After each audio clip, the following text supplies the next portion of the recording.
How you doing? Welcome to my YouTube channel. How you guys are having a wonderful Christmas Eve, Christmas Day. It's Christmas. It's seasons to be jolly. Hope you guys are having a wonderful Christmas. Enjoying the holiday seasons with your family, friends, loved ones, whoever you spend Christmas with or the holidays with. It's a time of giving. It's a time of love. It's a time of happiness. It's enjoying the little things in life. You know, this whole year's been crazy. And now we're getting to what I'm doing this video for. It's been a while since I've actually done this, but now that I have the equipment and I look dashing, I have to say myself, we're going to do a review. What review we're going to do? I'll tell you right now. So Matrix, the new one, just came out. If you guys haven't known already, go see the theaters. If you're trying to save yourself from COVID, or if you guys want to have some time, you know, just so you have it watching your own time and you can use the restroom and not worry about missing anything, you can watch on HBO Max. Matrix Resurrection. I have a lot of thoughts about this film. I don't know how I feel about it. The reason why, and this is why I try to do reviews differently than everyone else, is because The Matrix itself was a revolutionary film when it came out in the late 90s. And the fact that they brought it back, because a lot of fans, are actually loving the fact that they're bringing back old stuff and, trying to do a new twist with it. I am not a fan of this Matrix. Not saying I don't like it. I do enjoy the film. It's just, I felt like there was a lot of things that I really felt like they really made this film just for fans. I really, really do think that they just made this film. I didn't think that their intention was to make more movies out of it. If it did, then it's cool. But I feel like the direction, at least as a filmmaker, from a filmmaker's perspective, I think they really tried to give the fans what they want. The fact that they brought the two original actors. I mean, there's other actors in there too. Niobe. But the main thing that fans loved was freaking Neo and Trinity's relationship. Like, if you're just seeing this film just to see it, you will enjoy it. Okay? If you're expecting a lot of things out of this film, I'm sorry, you're gonna be very disappointed. But I will point out a few things that they did mention that if you guys didn't notice it, I'll point it out for you. I'm not really giving any spoilers. I'm just gonna point things out. Okay? The fact that this Matrix, and I was really interested in what direction they were going in as I was watching the film. And, I was watching it with my sister and she was confused. I'm just like, Crystal, I paused the movie like, this is what they're trying to do. So in a way, I felt like they did resurrect the Matrix, but in a whole new level, okay? Like, you understand, like, Matrix, like, they had to go through phone books.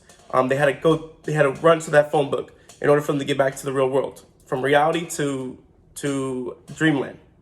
Well, in this new version, you don't have to do that. You don't have to run to the phone book, because I feel like what they really try to do is they try to show how, because in the timeline in this film, apparently it's 60 years after what Neo did and Trinity did for Zion. They saved Zion. But like evolution, things change. So, in a sense, when Neo interacted with Machine City, he kind of sparked a new evolution. If you guys understand why it's resurrection. It's because Neo's character is so I don't think they really emphasize how important Neo was for both sides. And that's what it is, the illusion. Like, that's where they take away from the old. They pay a lot of homage to the whole films. Every film that ever, all three trilogy Matrixes that came out before this film, they pay homage to it. Morpheus pay homage, like, Zion's mentioned, you see a bunch of other, I'm not gonna spoil it, there's gonna be other people that come back, but overall, I really think that they did this for the fans.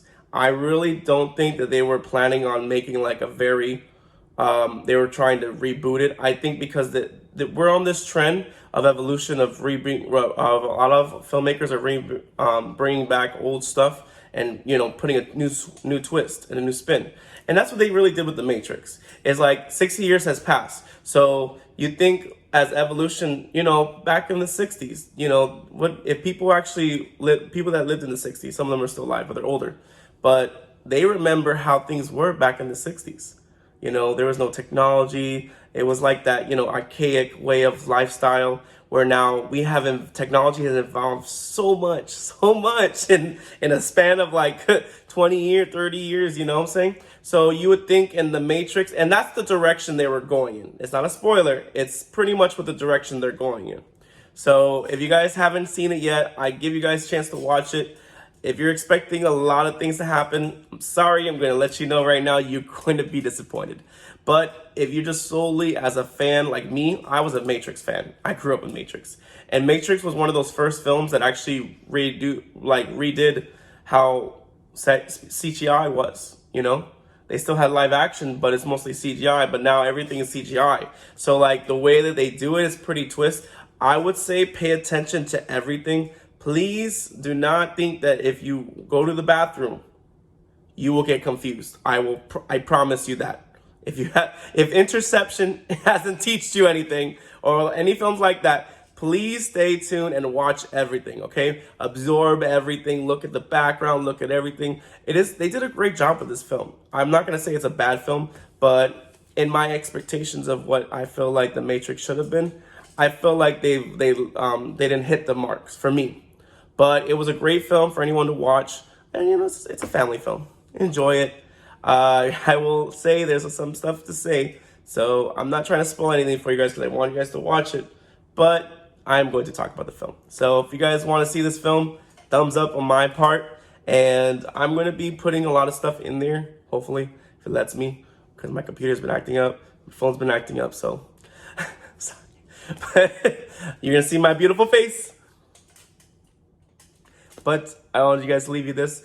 I am also going to do a review for, I'm going to call it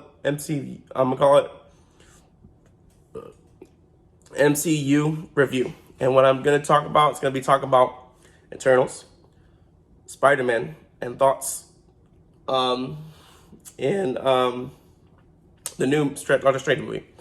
I have tried my best to not put reviews out because I want everyone to watch it.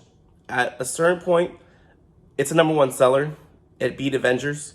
So at this point, I'm not going to give anything of the film when I talk about Spider-Man as a review, but I'm going to hit on certain things.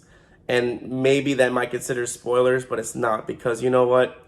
We already kind of felt what was going to happen. And you know what? I want to talk about Spider-Man. And that's why I'm going to call it an MCU review, because I'm going to try to incorporate 3 films and then my thoughts of the new film that's coming out, Doctor Strange. So hope you guys have a great Christmas, and I see you guys. Happy New Year if I don't see you. Stay tuned. A lot of things happening.